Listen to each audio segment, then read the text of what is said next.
Hello students, स्वागत है आपका इस वीडियो में। तो आज के इस वीडियो में हम क्लास 10 के स्टूडेंट्स के लिए हिंदी का पेपर लेकर आ चुके हैं। और स्टूडेंट्स, आज के इस वीडियो में आपको हिंदी का पेपर तो मिलेगा, इसके साथ साथ इसका सॉल्यूशन भी मिलने वाला है। मीन सभी प्रश्नों के उत्तर आज आपको इस वीडियो में मिलेंगे। तो स्टूडेंट्स, आपसे एक ही रिक्वेस्ट है कि वीडियो को लास्ट तक देखते रहें। और अगर आप हमारे इस चैनल पर पहली बार विजिट कर रहे हैं तो सबसे पहले आप चैनल को सब्सक्राइब कीजिए, बेल आइकन को प्रेस करके ऑल पे सेट कर लीजिए, क्योंकि हमारे इस चैनल पर रेगुलर सभी सब्जेक्ट के पेपर अपलोड किए जा रहे हैं। तो चलिए स्टूडेंट्स, आज का ये वीडियो शुरू करते हैं। तो सबसे पहले हम पेपर देखेंगे, इसके बाद आपको सॉल्यूशन मिलेगा, साथ में सॉल्यूशन भी देते जाएंगे। तो सबसे पहले देखिए, यहाँ पर निर्देश दिए गए हैं, कुछ इंस्ट्रक्शन दिए गए हैं जिनको आप रीड कर सकते हैं। इसके बाद देखिए, सबसे पहला प्रश्न है, निम्नलिखित कथनों को सही विकल्प चुनकर लिखे। तो यहाँ पे निम्नलिखित कथनों के सही विकल्प चुनकर आपको लिखना है। और यहाँ पे सबसे पहला प्रश्न देखिए, सूरदास जी के पदों की भाषा है। तो सूरदास जी के पदों की भाषा कौन सी है बच्चों? तो इसका सही उत्तर हो जाएगा ब्रज भाषा है। तो यहाँ पे ऑप्शन सेकंड आपका करेक्ट आंसर हो जाएगा। इसके बाद दूसरा प्रश्न देखिए, लोक संस्कृति का जन्म हुआ। तो लोक संस्कृति का जन्म गांव में हुआ। तो यहाँ पे गांव में आपका सही उत्तर हो जाएगा। इसके बाद तीसरा प्रश्न देखिए, निंदा रस के लेखक हैं। तो बच्चों, निंदा रस के लेखक हैं, तो इसका सही उत्तर हो जाएगा कौन है? हरिशंकर परसाई। तो यहाँ पे आपका सही उत्तर हो जाएगा। इसके बाद चौथा प्रश्न देखिए, श्रृंगार रस का स्थायी भाव है। तो बच्चों, यहाँ पे श्रृंगार रस का स्थायी भाव क्या है? तो इसका सही उत्तर हो जाएगा रति। इसके बाद पांचवा प्रश्न देखिए, दो पदों के मेल को कहते हैं। तो दो पदों के मेल को हम समास कहते हैं। यहाँ पे ऑप्शन बी आपका करेक्ट आंसर हो जाएगा। तो यहाँ तक देखिए, हमने क्वेश्चन फर्स्ट है जो आपका, इसको सॉल्व कर लिया है, इसके उत्तर आपको मिल चुके हैं। इसके बाद दूसरा प्रश्न देखिए, रिक्त स्थानों की पूर्ति उचित शब्दों का चयन कर कीजिए। अब यहाँ पे फिल इन द ब्लैंक्स आ चुके हैं, रिक्त स्थानों की पूर्ति आपको करना है। तो यहाँ पर देखिए, सबसे पहला प्रश्न देखिए, स्वतंत्रता संग्राम के सेनानी पंजाब केसरी खालिस्तान है। तो यहाँ पे इसका सही उत्तर हो जाएगा लाला लाजपत राय। क्या हो जाएगा? लाला लाजपत राय। इसके बाद देखिए, दूसरा प्रश्न देखिए, पद की पहचान कविता के हेलो स्टूडेंट्स, पढ़ाई में डाउट आते हैं तो घबराइए मत, सबका सॉल्यूशन है डाउटनेट। अगर आप भी किसी सवाल में अटक गए हैं, सॉल्व नहीं हो रहा है, तो आपको बस उस क्वेश्चन का फोटो लेना है और क्रॉप करना है, और 5 सेकंड के अंदर आपको वीडियो सॉल्यूशन मिल जाएगा। फिर चाहे आपका क्वेश्चन होमवर्क का हो, CBSE board, UP board, Bihar board, Maharashtra या फिर अदर बोर्ड का हो, चाहे आईआईटी, जेईई, नीट या फिर क्लास 6 से लेकर क्लास 12 का हो, सबका जवाब मिलेगा डाउटनेट ऐप पर। कोई भी सब्जेक्ट हो, जैसे फिजिक्स, केमिस्ट्री, मैथ्स, बायोलॉजी, आपके सभी सवालों का जवाब मिलेगा डाउटनेट ऐप पर। साथ ही डाउटनेट ऐप पर आपको पढ़ाएंगे कोटा की बेस्ट फैकल्टी, जैसे जीबी सर, एनजे सर, आकांक्षा मैम, प्रिंस सर जैसे टॉप टीचर। यानी कि अब पूरी पढ़ाई होगी डाउटनेट ऐप पर। और स्टूडेंट्स, 3 करोड़ से ज़्यादा स्टूडेंट्स डाउटनेट ऐप के साथ जुड़ चुके हैं। तो आप भी जाइए गूगल प्ले स्टोर से डाउटनेट ऐप को डाउनलोड कीजिए। कहता खालिस्तान है, तो इसका सही उत्तर हो जाएगा हरिवंश राय बच्चन। क्या हो जाएगा बच्चों? हरिवंश राय बच्चन आपको यहाँ पे लिख देना है। इसके बाद तीसरा प्रश्न देखिए, यहाँ पे सुश्रुत के चिकित्सा ग्रंथ का नाम खालिस्तान है। तो यहाँ पे इसका सही उत्तर क्या हो जाएगा? सुश्रुत संहिता। क्या हो जाएगा? सुश्रुत संहिता। इसके बाद चौथा प्रश्न देखिए, यहाँ पे अर्थ की दृष्टि से वाक्य खालिस्तान प्रकार के होते हैं। अब अर्थ की दृष्टि से वाक्य कितने प्रकार के होते हैं बच्चों? 8 प्रकार के होते हैं। तो यहाँ पे 8 आपको लिख देना है। चलिए, इसके बाद पांचवा प्रश्न देखिए, यहाँ पे देखिए, गीतिका छंद के प्रत्येक चरण में खालिस्तान मात्राएं होती हैं। तो यहाँ पे कितनी मात्राएं होती हैं? 26 मात्राएं होती हैं। तो आपको 26 यहाँ पर लिख देना है। इसके बाद आगे बढ़ते हैं। यहाँ पे तीसरा प्रश्न आपका यहाँ से शुरू हो गया है, सत्य असत्य लिखिए। तो यहाँ पर आपको सत्य असत्य लिखना है। तो यहाँ पे सबसे पहला प्रश्न देखिए, बालक राम अवध के राजा दशरथ के पुत्र थे। तो यहाँ पे ये आपका सत्य हो जाएगा, बिल्कुल सही है। इसके बाद दूसरा देखिए, यहाँ पे स्वामी रामतीर्थ एक बार जापान गए थे। ये भी आपका बिल्कुल सही है, ये सत्य हो जाएगा। इसके बाद तीसरा देखिए, यहाँ पे निंदक समाज में यहाँ पे देखिए सम्मान का पात्र होता है। तो ये आपका असत्य हो जाएगा। इसके बाद चौथा देखिए, जिसे जीता ना जा सके उसे विजयी कहते हैं। ये आपका असत्य हो जाएगा, ये भी बिल्कुल गलत है। इसके बाद पांचवा देखिए, जहां लोक सीमा का उल्लंघन हो वहां अन्योक्ति अलंकार होता है। ये भी आपका बिल्कुल गलत है, असत्य हो जाएगा। इसके बाद यहाँ पे देखें, सही जोड़ी आ चुकी है। तो यहाँ पर आपको सही जोड़ी बनाना है। तो देखें, सबसे पहले मातृभूमि का मान। तो यहाँ पे इसको आप किससे मिलाएंगे बच्चों? यहाँ पे इसको आप डायरेक्ट मिलाएंगे हरि कृष्ण प्रेमी से। किससे? हरि कृष्ण प्रेमी। इसके बाद दूसरा देखिए, बेटियां पावन, यहाँ पे देखिए दुआएं, बेटियां पावन दुआएं, इसको आप मिलाएंगे अजहर हाशमी से। किससे? अजहर हाशमी। यहाँ पे 28 नंबर से मिलाएंगे। इसके बाद 28 है जो चिर सजग आंखें उनींदी, तो इसको आप मिलाएंगे महादेवी वर्मा। किससे मिलाएंगे बच्चों? महादेवी वर्मा। इसके बाद चौथा है नाटक में, तो इसको आप मिलाएंगे यहाँ पे देखिए अनेक अंक पांचवे से। इसके बाद जो पांचवा दिया गया है महाकाव्य, इसको आप मिलाएंगे संपूर्ण जीवन का वर्ण, इससे आप मिला देंगे चौथे वाले से। तो यहाँ तक हमने मैचिंग भी कर ली है। इसके बाद आगे बढ़ते हैं। पांचवा प्रश्न देखिए, प्रश्नों के उत्तर एक शब्द या वाक्य में लिखिए। तो यहाँ पर देखिए पांचवा जो प्रश्न है, इसके उत्तर आपको एक शब्द या फिर एक वाक्य में लिखना है। तो स्टूडेंट्स देखिए सबसे पहला जो प्रश्न है, कोयल के उसके, देखिए कोयल के उसके किस गुण के कारण पसंद किया जाता है? तो मीठी यहाँ पे आवाज होती है, तो यहाँ पे डायरेक्ट आपको मीठी लिख देना है। इसके बाद देखिए दूसरा प्रश्न है, छंद के प्रकार लिखिए। तो छंद के प्रकार लिखना है यहाँ पे आपको। तो छंद के दो प्रकार होते हैं, एक तो यहाँ पे देखिए मात्रिक और वर्णिक।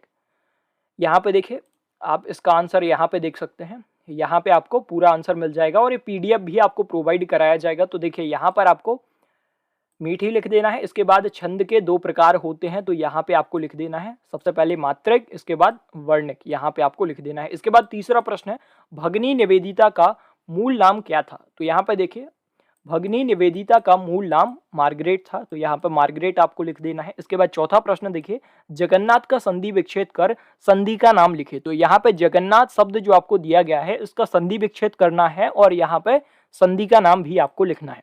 तो देखिए संधि विच्छेद आप करेंगे तो जगत धन नाथ हो जाएगा। इसके बाद व्यंजन संधि है ये।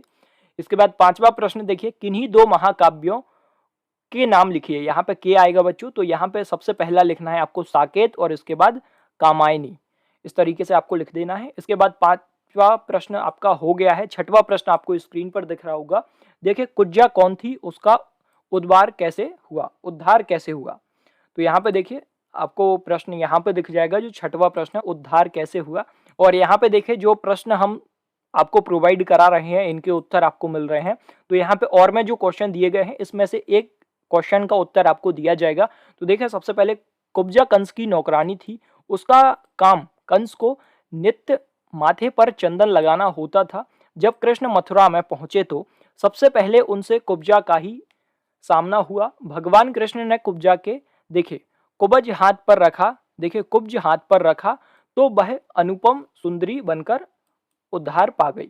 तो यहाँ पे यही पूरा उत्तर आपको लिख लेना है। इसके बाद सातवां प्रश्न देखिए, कृष्ण के कुंडलों की आकृति कैसी है? तो यहाँ पे देखिए गोपाल के कुंडलों की आकृति मछली जैसी है, तो यहाँ पे आपको यही उत्तर लिख देना है। इसके बाद आठवां प्रश्न देखिए, हिमालय की झीलों में कवि नागार्जुन ने किसे तैरते देखा? तो इसका उत्तर हो जाएगा, कवि ने हिमालय की झीलों में कमल नाल को खोजने वाले तैरते हुए हंसों को देखा है, यही उत्तर आपको लिख देना है। इसके बाद नौवां प्रश्न का आंसर आपको ग्रुप में सेंड कर दिया जाएगा। जो 10वां प्रश्न है इसको देखिए, कवि के अनुसार व्यक्ति को किस रास्तों पर चलना चाहिए? तो बच्चों देखिए कवि के अनुसार व्यक्ति को उसी रास्ते पर चलना चाहिए जिसको उसने अच्छी तरह से समझा और देख लिया हो। इसके बाद देखिए अगला प्रश्न देखिए, 11वां जो अथवा वाला है, इसका उत्तर देखिए, तेजस्वी पुरुष यहाँ पे देखिए लाजपत राय के चरित्र की दो विशेषताएं लिखिए। तो यहाँ पे तेजस्वी पुरुष लाला लाजपत राय के चरित्र की दो विशेषताएं आपको लिखना है। तो देखिए लाला लाजपत राय की चरित्र की विशेषताएं, तो तेजस्वी पुरुष लाला लाजपत राय की दो विशेषताएं थी। एक तो वे अपनी यहाँ पे देखिए लेखनी द्वारा देश के लोगों में ओज का संचार करते थे। दूसरे वे जन संभाव में अपनी तेजस्वी वाणी द्वारा लोगों में उत्साह का संचार किया करते थे। तो यही उत्तर आपको लिख देना है। इसके बाद आगे बढ़ते हैं। जो 12वां प्रश्न आपको स्क्रीन पर दिख रहा होगा, भारतीय साहित्य का एक बड़ा भाग किस चरित्र से अनुप्राणित है?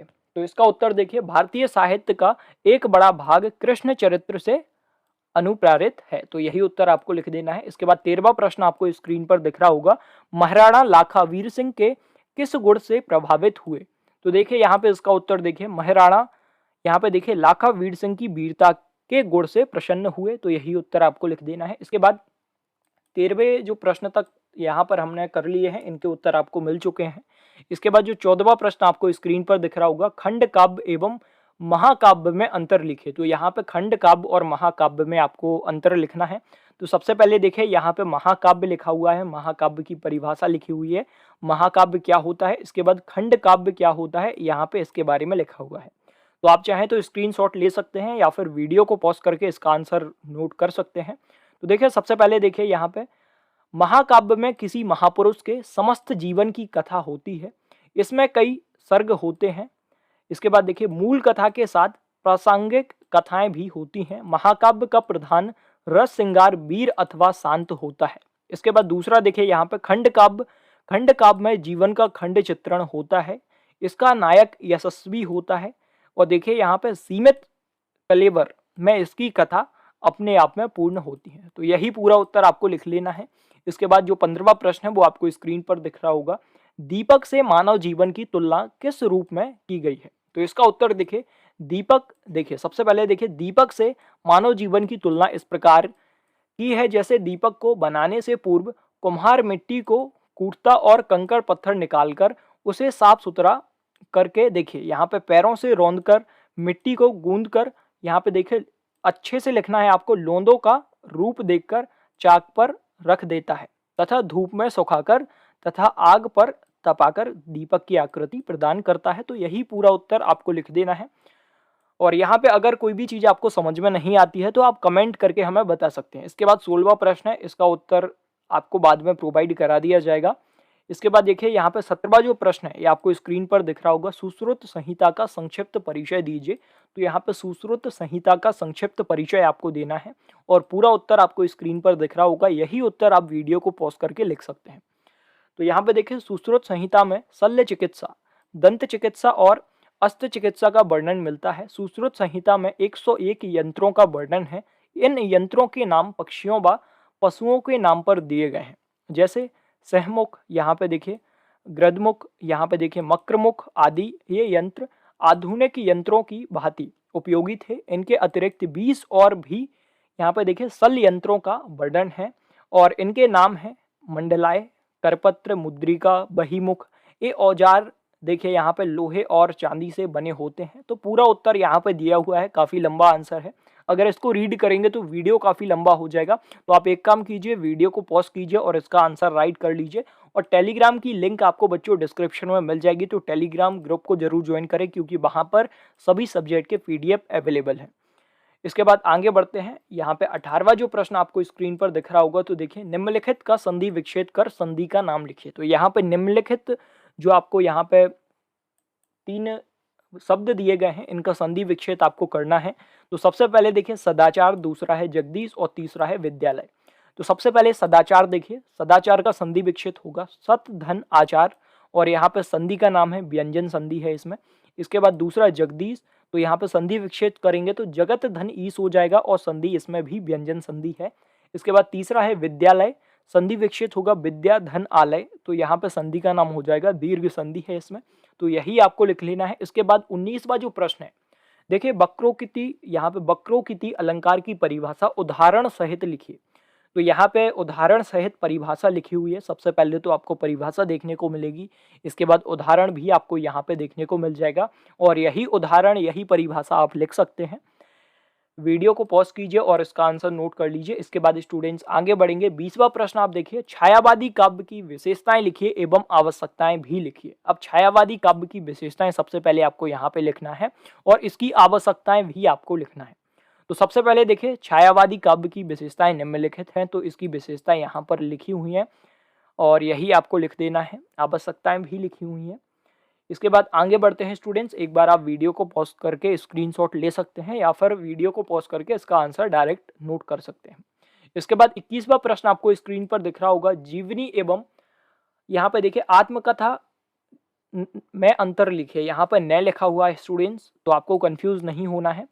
यहाँ पे देखिए जीवनी एवं आत्मकथा में अंतर लिखिए। कोई 4 अंतर आपको लिखना है, तो यहाँ पर अंतर लिखे हुए हैं, यही अंतर आपको लिख लेना है।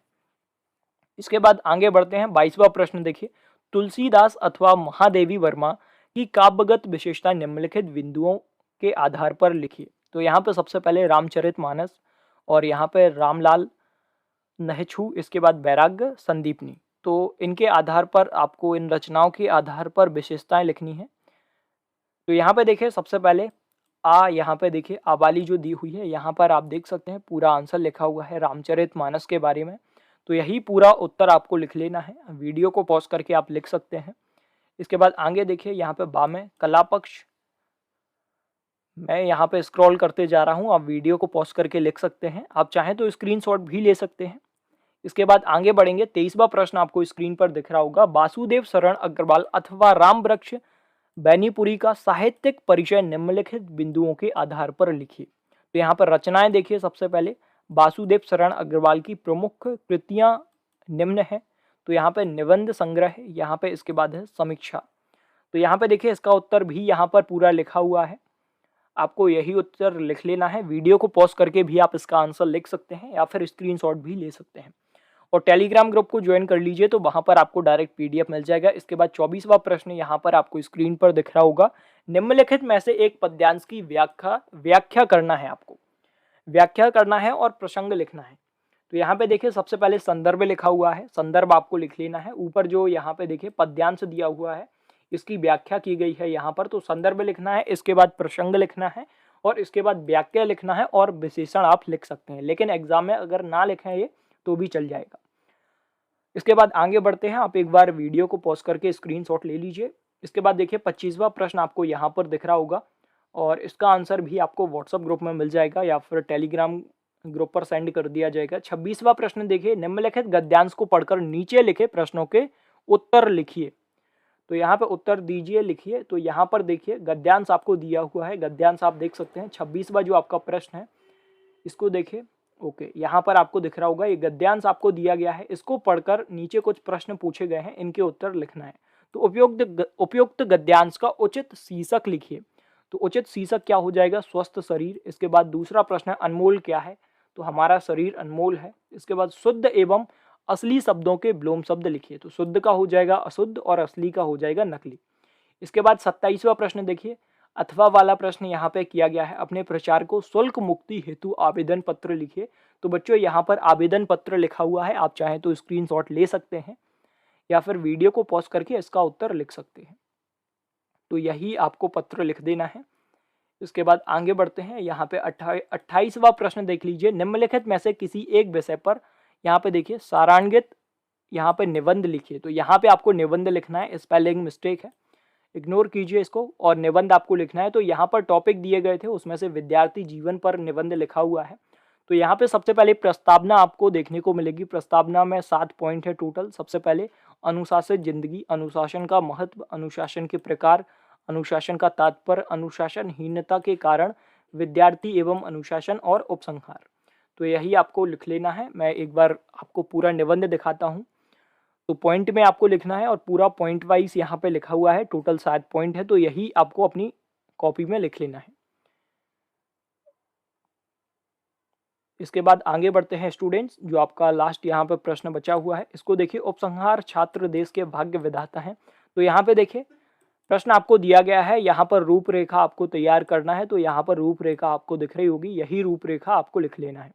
आप वीडियो को पॉज करके इसका उत्तर भी लिख सकते हैं। और स्टूडेंट्स आज के इस वीडियो में पेपर के साथ साथ आपको सभी प्रश्नों के उत्तर मिल चुके हैं। और एक बार आप चाहें तो पूरा पेपर फिर से देख लीजिए। तो यहाँ पर पेपर आपको दिख रहा होगा स्क्रीन पर, आप चाहें तो स्क्रीनशॉट ले सकते हैं या फिर वीडियो को पॉज कर सकते हैं।